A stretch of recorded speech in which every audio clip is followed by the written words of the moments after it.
Assalamualaikum warahmatullahi wabarakatuh.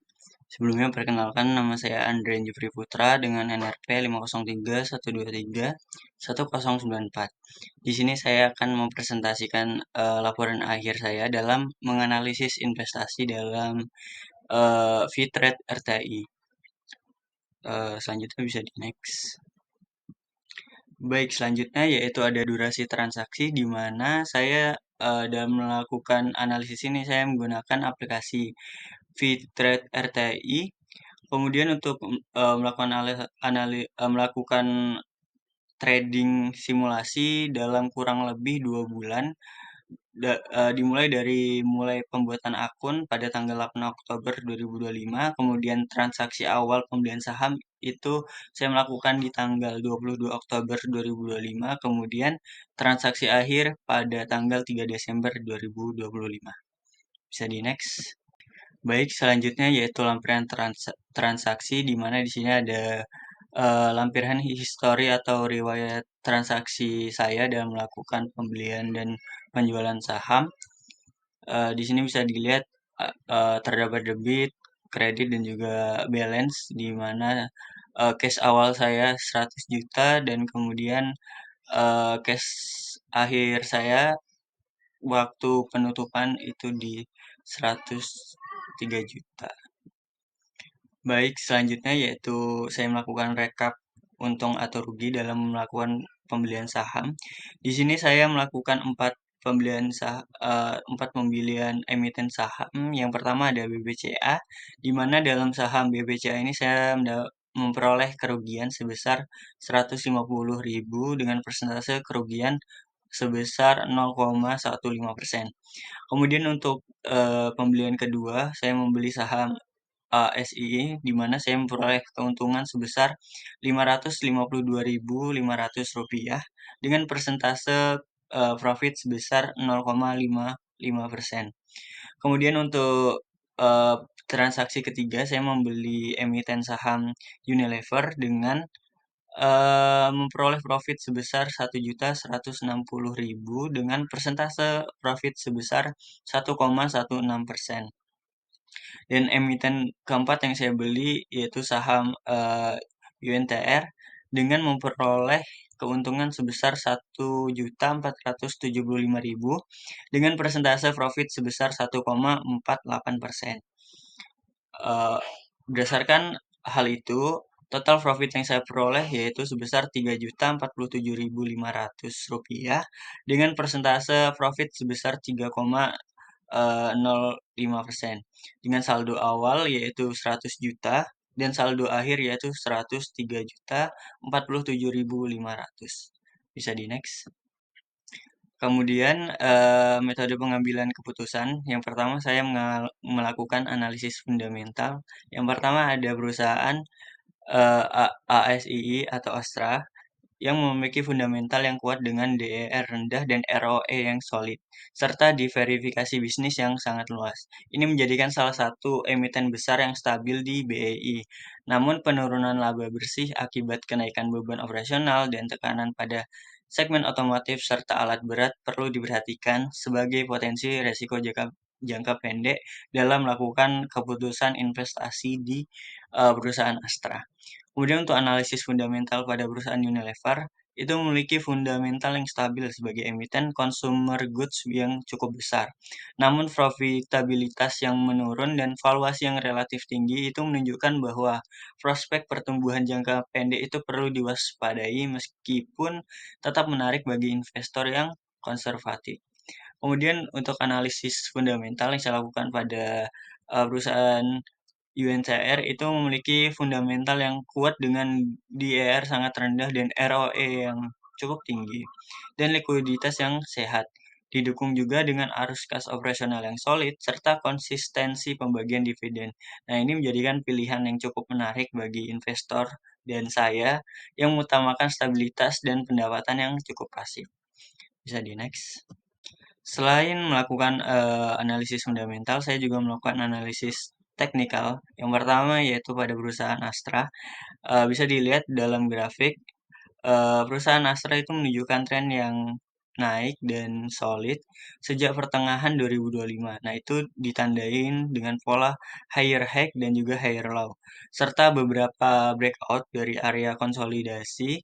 Nah, momentum bullish itu semakin kuat menjelang akhir Oktober dengan lonjakan harga yang meningkat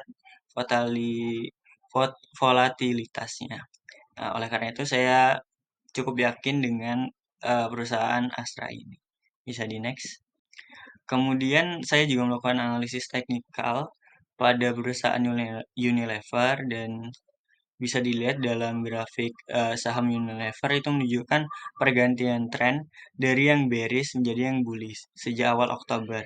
Nah, ini ditandai dengan dominasi candlestick bullish dan akselerasi kenaikan pada akhir Oktober hingga November. Saat ini harga bergerak mendekati resistance antara Rp2.740 sampai Rp2.800 dan konsolidasi di area tersebut itu berpotensi membentuk bullish continue jika terjadi breakout dengan volume yang cukup kuat. Nah, ini menjadikan salah satu alasan saya mengapa memilih saham tersebut. Bisa di next. Baik, kemudian saya juga melakukan analisis teknikal terhadap perusahaan UNTR, di mana bisa kita lihat pada grafik perusahaan UNTR itu menunjukkan tren yang cukup naik dan stabil sejak pertengahan 2025 dengan penguatan bertahap dari Juli hingga Agustus dan breakout signifikan pada akhir Agustus. Nah, perubahan struktur harga dari sideways menjadi bullish itu mengindikasikan maksudnya minat beli baru dan momentum kenaikan yang lebih kuat. Bisa di next. Selain melakukan analisis fundamental dan juga analisis teknikal, saya juga melakukan analisis sentimen pasar. Yang pertama di sini ada analisis sentimen pasar pada perusahaan Astra, di mana sentimen pasar terhadap Astra ini cenderung positif, terutama setelah grup Astra itu membagi dividen besar sekitar 25,77 triliun pada Mei 2025. Nah, dengan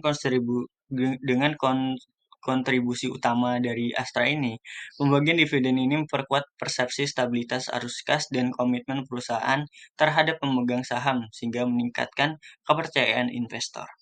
Bisa di next.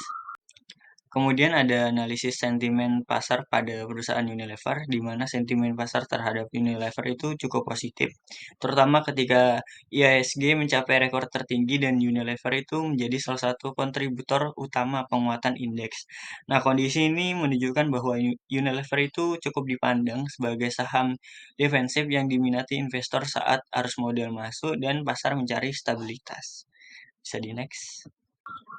Baik, selanjutnya ada analisis sentimen pasar pada perusahaan UNTR, di mana sentimen pasar terhadap UNTR juga cukup positif dengan didukung pandangan analis Morgan mengenai potensi pertumbuhan dari kenaikan harga emas, dolar AS, dan diverifikasi ke sektor mineral. Kemudian juga penghargaan UNTR dalam Tempo IDN Finansial dengan 52 indeks juga memperkuat persepsi bahwa perusahaan tetap kuat dan perspektif dalam jangka yang menengah. Bisa di next. Baik, selanjutnya ada evaluasi, di mana di sini ada evaluasi kinerja, evaluasi strategi, dan juga evaluasi pengambilan keputusan. Nah, pada evaluasi kinerja, portofolio yang saya lakukan itu berhasil mendapatkan profit sebesar 3,05% dari total modal awal, dengan kontribusi positif berasal dari eh, perusahaan Astra, Unilever, dan juga UNTR. Nah, sementara kerugian kecil dari BBCA tidak terlalu berpengaruh secara signifikan. Secara keseluruhan, portofolio saya dinilai stabil karena didominasi saham-saham blue chip yang memiliki volatilitas rendah dan kinerja yang konsisten. Kemudian untuk evaluasi strategi, analisis fundamental menunjukkan bahwa pemilihan ASI Unilever dan juga UNTR sudah tepat karena memiliki kinerja dan struktur keuangan yang cukup kuat. Sedangkan BBCA kurang optimal karena dibeli saat mengalami koreksi. Dari sisi teknikal, ketiga saham tersebut menunjukkan pola bullish dan memberikan capital gain. Namun, sinyal pelemahan pada BBCA perlu diperhatikan agar tidak masuk pada momentum yang kurang menguntungkan. Nah, kemudian ada evaluasi pengambilan keputusan. Nah, pada evaluasi pengambilan keputusan ini, pengambilan keputusan menurut saya sudah cukup tepat, terutama pada pengambilan perusahaan Astra, Unilever, dan juga UNTR yang didukung dengan fundamental yang kuat, tren bullish, dan juga sentimen yang cukup positif pada perusahaan-perusahaan tersebut. Meskipun keputusan pembelian BPCA menunjukkan perlunya analisis teknikal dan resiko yang lebih cermat lagi. Kedepannya, saya berharap bisa disiplin menggunakan indikator seperti MA, RSI, dan juga MACD, serta memperhatikan sentimen pasar yang diharapkan dapat meningkatkan akurasi keputusan dan stabilitas hasil investasi. Bisa di next. Mungkin sekian yang bisa saya sampaikan. Kurang lebihnya saya mohon maaf. Terima kasih. Wassalamualaikum warahmatullahi wabarakatuh.